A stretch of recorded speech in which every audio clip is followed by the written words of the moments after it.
In the beginning, there was chaos. A gaping void, a nothingness permeated all. This is the origin story that the Greeks believed. Ancient Egyptians told stories of Apophis, who wanted to rid the world of order and return it to chaos. The Roman Ovid, in his Metamorphoses, said this: "Before the ocean and the earth appeared, before the skies had spread over them all, the face of nature in a vast expanse was naught but chaos, uniformly waste.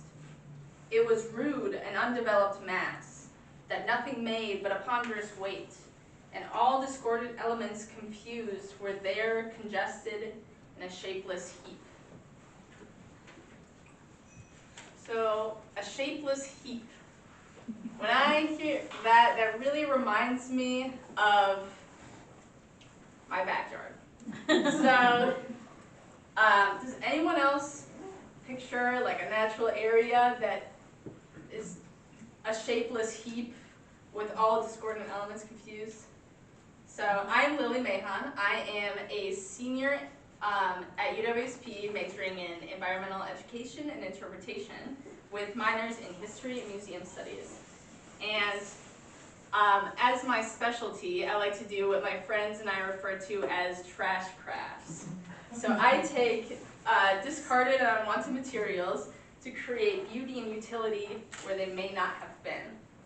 I am here today to explore how we can weave order from chaos in outdoor spaces by using weedy plants to make useful, beautiful items that peacefully connect with nature. And now, I do not need to remind you folks that life can seem out of control sometimes. We have access to practically all knowledge available to humans through the internet. People are constantly overstimulated by sights and sounds of modern life, and our American culture celebrates overconsumption of materials. It can sometimes feel that we're all knotted together. So, is anyone familiar with the human knot activity? Yes? Can we get some brave volunteers to participate in this human knot? You don't all have to participate, but it's more fun when there's like at least 8 to 10 people. Can we get some brave volunteers? Right. Hop on up. Join the fun.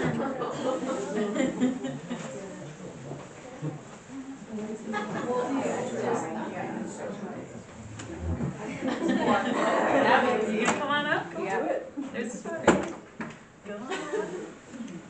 A couple Do you have more. any other takers? Come on, brave souls. You can do it. We have about 5. Are you sure? Not even Alex? I mean, I would, but I have a job to do. All right, so in this, we're going to form a circle, and you're going to try to take the hand, so you're going to hold out your left hand. You're going to try to take the hand of someone within the 11 to 1 range. So I'll take, we need one more person. This is our last call. Right. All right, yes, Way to yes. go. I see the disadvantage of an uneven number. All right, so restarting. 11 to 1. We're going to take someone's hand across from us. Right, and then someone else with your right hand, you're going to grab their hand. But it can't be someone immediately next to you. All right. Is this wrong? So we have a little bit of an issue here. Here. Okay. All right. So now we're going to try to get ourselves unstuck. Oh, this goes over me. Oh. Right. Oops. Then you have to climb. I need to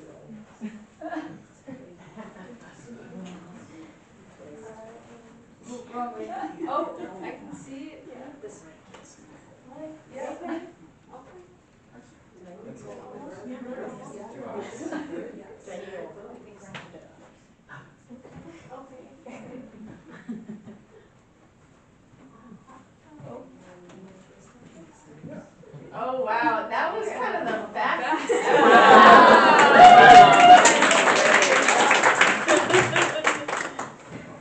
So that was probably record human. that was very fast. So this human knot represents to me a sort of unwieldy situation where you have all sorts of intertwining parts that look like it's never going to get undone, but because we had such amazing unknotters, we were able to get unknotted. So this, to me, feels like the representation of this. This is my backyard from just 2 days ago, very recent. I'm going to be passing this around, and I'll have a few things that I'll pass around just throughout this talk. And as they get passed around, make sure everyone has a turn to look at it, and we can put them at the back table once they're done. This one doesn't look like that. So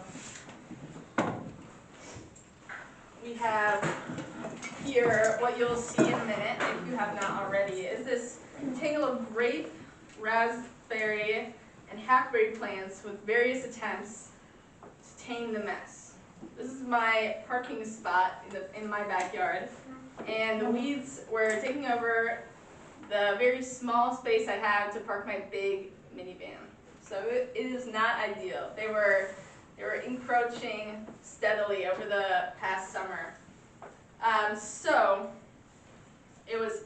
So it had been very mangled by last autumn. And last autumn, I had in my mind a man named Vincent McCarron. So Vincent McCarron is Ireland's last career basket weaver who lives in the Aran Islands.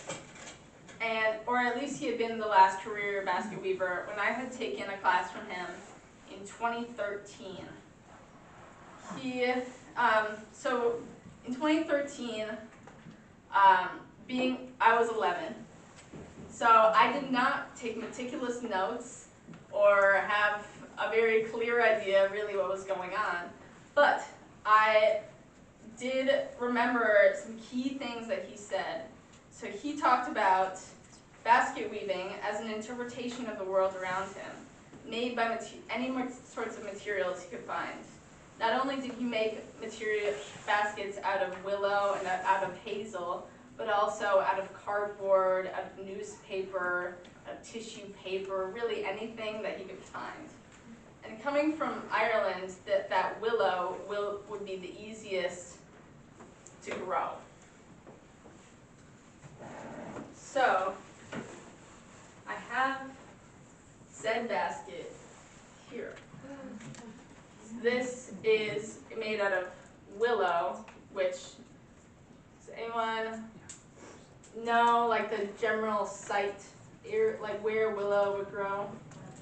Water. Wet, yeah. So it'll be wet, and because it's wet, it's really easy to be stretchy, and so it's very convenient to make baskets wet.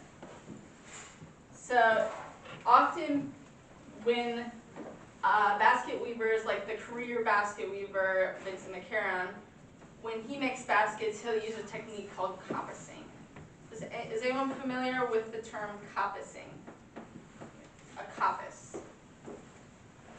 We have coppice novices in the room. All right, so a coppice is when you take a plant, usually a tree, and you cut it down and make it so that nothing grows but straight new shoots. And to me, this is an example of order from chaos. So, thinking back to my unwieldy parking spot from last year, I have a hackberry that I had accidentally coppiced. So a notable feature of a coppiced tree is that there will be new shoots that come up that go straight up. Because you removed that shade layer, they have all the access they need to the sun, and they will be going straight up with few branching spots in between. And that is what makes it ideal for basket weaving. So, when most people think of basket weaving, they think of willow like that, or hazel perhaps, but that we are not limited to these traditional basket weaving materials. We also have, it can be done with all variety of plants. So where I live, in Stevens Point, my street is lined with hackberry trees. These are a great tree for urban foresters because they grow up quick and you have a nice shady street in not a lot of time. But if you have some an area or where you have hackberry right up next to your house, it is not always convenient because it can get, in my case, there was a hackberry that was right up next to my shed, and it was in danger of toppling over during some of the summer storms. So it's not always convenient for all purposes, but it doesn't have to be a burden when we figure out different ways that we can use these weedy plants. So I learned that you don't need fancy equipment for weaving baskets, and so when we cut this hackberry down from to prevent it from falling over, crushing our shed, I realized that I had this prime source for making baskets.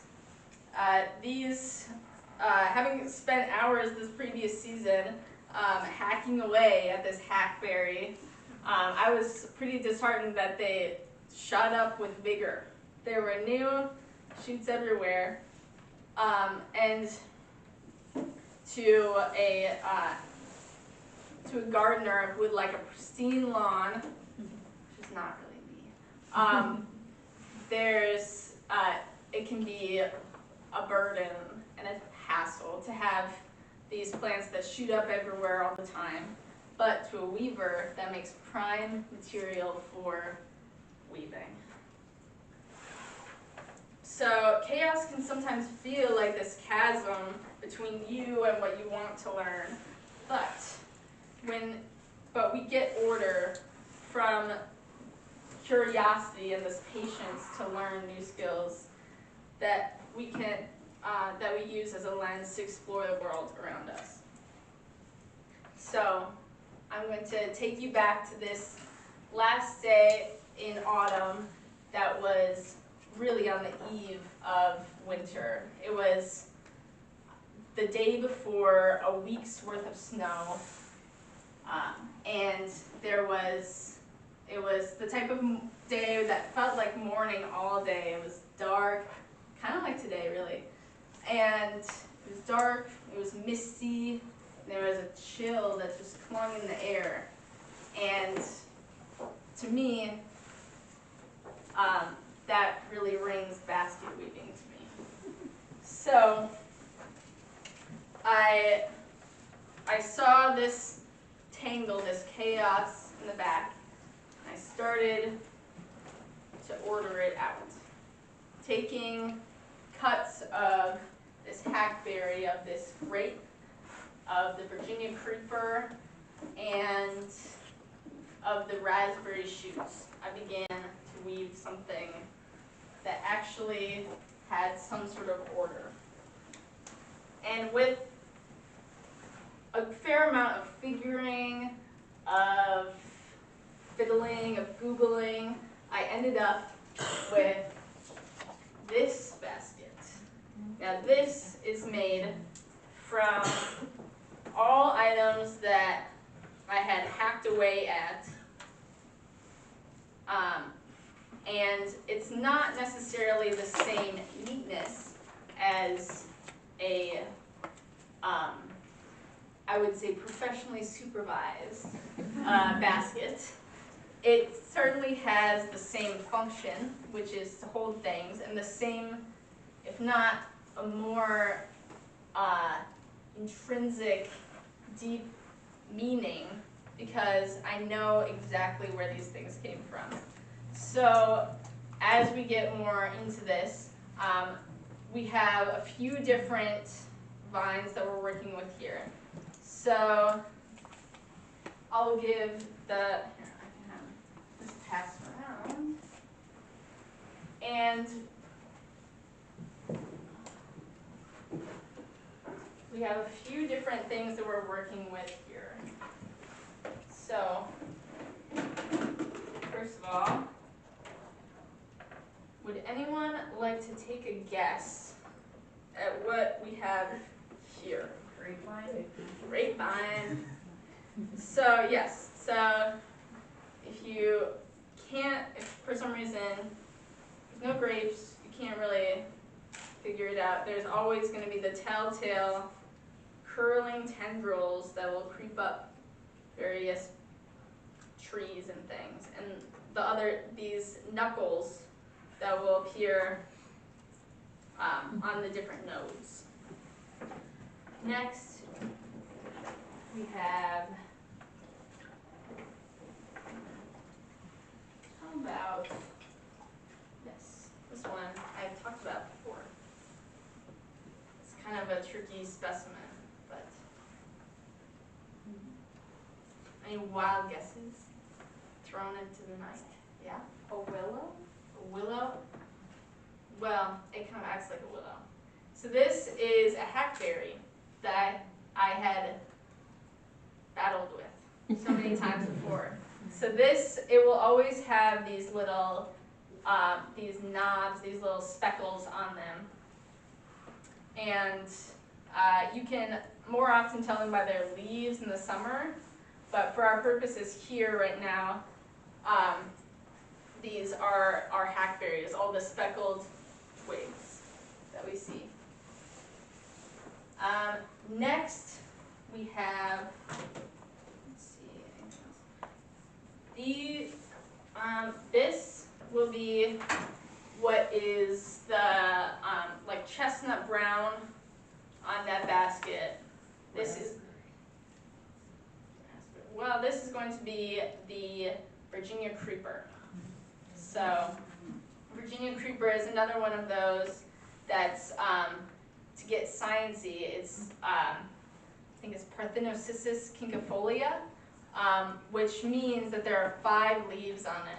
And it's one that you can find that just seems to go everywhere in the garden. I don't think you can really step, yeah, you can't really step 20 yards in Stevens Point in the summer without at least seeing it. So that is one that certainly makes good baskets. So these are all things that are not invasives. So these are all native plants, but they act very weedy in that they're really great at growing, and they're really great at getting everywhere really fast, which we might not think. Sometimes we have a dichotomy, at least in like natural resources, where we think like, oh, native plants are good and invasive plants are bad.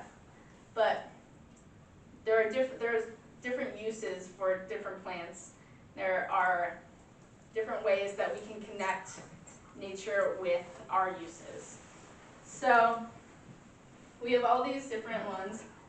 And the last one I'm going to talk about are, if I can find my perfect one, this one, this very distinct. Do you have any guesses? And as a hint, it's very spiky. Is that raspberry? Raspberry, I hear whispers of raspberry. All right, so raspberries can be a pain to prune because they grow so fast and they're really great at giving berries in the summer. But they are very spiky. So something that I've learned, so if you take either leather, suede, or even like a canvas or a heavy cloth, if you take the cloth or the gloves, you go against the direction of the growth,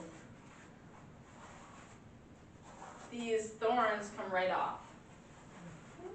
And you're able to use them and bring them in, either throw them into a decomposing heap, or use them for baskets without getting poked all the time. So there we have a mostly smooth type of branch. So now comes the fun part. So you can choose whether you would like to work by yourself or with a friend, but we will be making a little sort of basket to show how we can take our chaos and make it more ordered. So let's see how we can do this. Maybe I'll have you come up by table. So I'll have the side stragglers come up first. And you will all be grabbing four for whichever one you're going to make. If you want to go alone, if you want to go with a buddy, you're going to need four for your thing.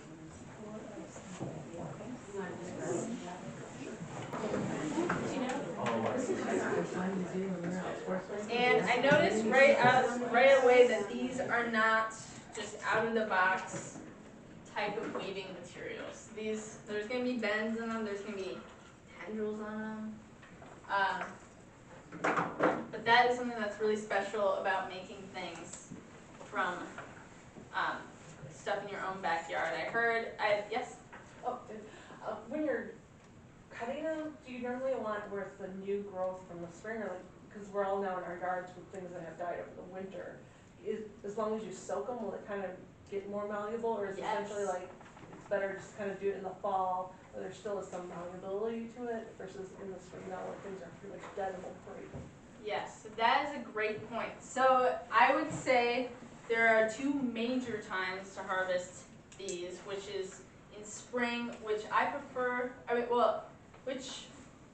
It has its advantages and disadvantages. Like you said, they'll be a little more crispy, I would say, because they'll be probably still thawing from the winter. But they're usually easier to see. In the fall is a great time too, because you'll find that they're really green and they've kind of slowed down growing. That's typically when most people will harvest weaving materials because they're still malleable.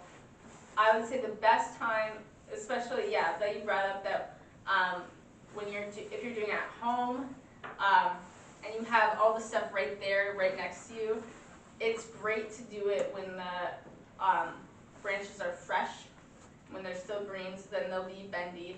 But you don't have to do it when they're fresh and bendy, because some of these are from last fall and they have just been sitting out in my yard all winter long. So what we're going to do is we're going to take your two sets of two and we're going to cross them in the middle. So you're going to take your string, and another disclaimer, I'm left-handed, so it could be if you're if I'm doing it backwards, then you just do it the opposite. I'm going to take my string in my right hand and I'm going to pinch the middle like this in the front. So we have our beginnings of order. So we have everyone pinching like that. Yes. And what we're going to do is a little weaving technique where we take this string in our right hand and we're going to go under, so we have, just a quick aside, so we have our north, south, west, and east. So we're going to take them around our east and go under these two. Then you're going to go over south and west over here. And then you're going to go under north and over east and south.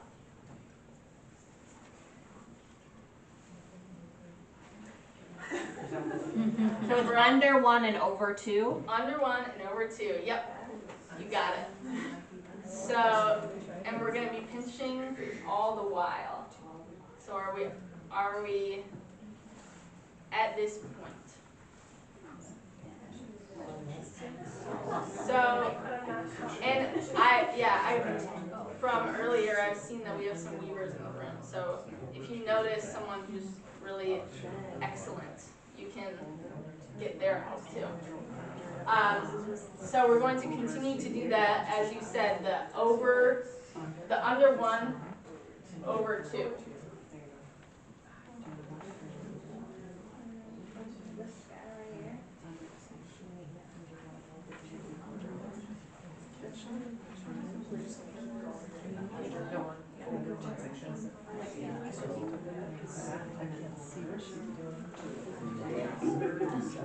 So did you come from the north side? So you're going. So you're going under 1, over 2. It might just look like a clump of trees. That's okay. That's okay. This is really just to hold it together as you begin. No, we're doing it in pairs right here. We want to leave a little bit. So do we have at least something here? So we want to leave a little bit long in the end. And it looks like we've already gotten some of our chaos quelled. Because what we're going to do next is we're going to start over under weaving. And what you're going to do with that is wherever, hopefully you have a little bit of a length here, wherever that lands, the one closest to the left of it, you're going to go under that. And then the one to the left of that, you're going to go over. This next one, you're going to bend it. And you're going to hear a little crack, probably. But that is okay. Because you're going to go over that one. And then bend this other one, go under. So you're going to keep doing that until you get near the one that you started with. Whatever this is.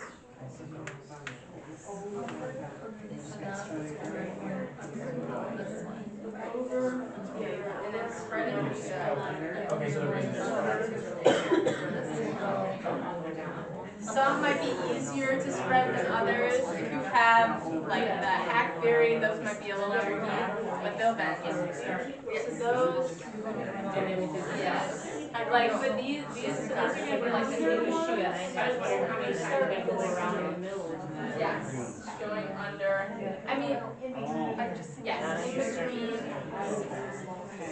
You keep going with it. Yes. So we're gonna go until for the first like round until you get to your next one. Okay.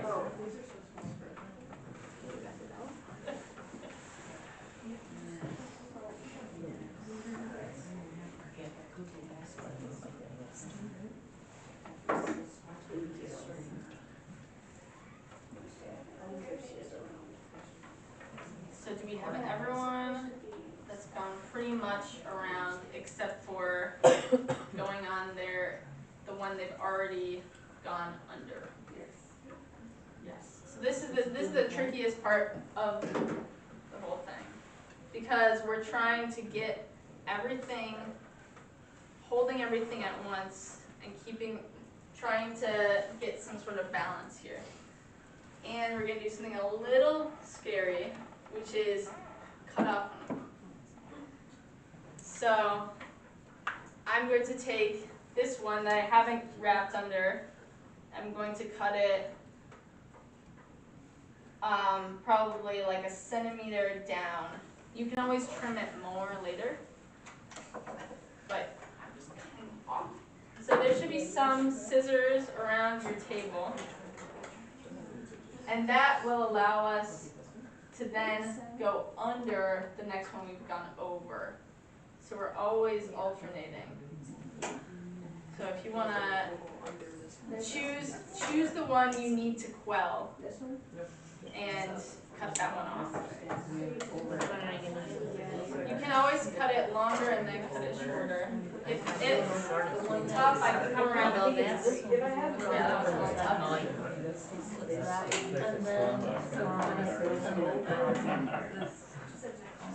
Does anyone need the extra sharp one? It does. Yes. So, and then if you feel confident that it's sturdy, that it can stay, then we're going to move on to the real deal, the vines. So I have some vines out. Just for the sake of space, it might be easier to pass them around. So if you don't already know the people around you, now would be a great time to start. We're going to be looking at all different types of vines.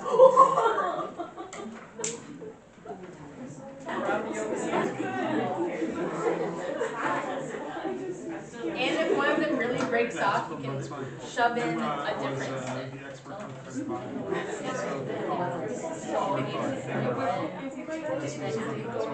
So before we get too involved in our next round, a little note on joining new ones. So I have my new vine here, and I'm going to stick it into whatever I had weaved before. Yeah. And then I'm going to continue weaving like I had been before with my yarn.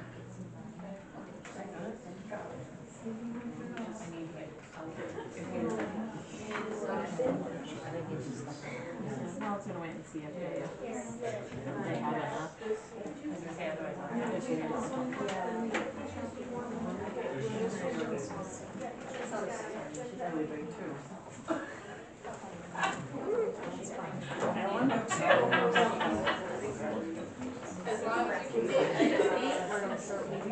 So if it's gonna hit everybody around you, we're probably gonna, you can cut it into the string. Yeah.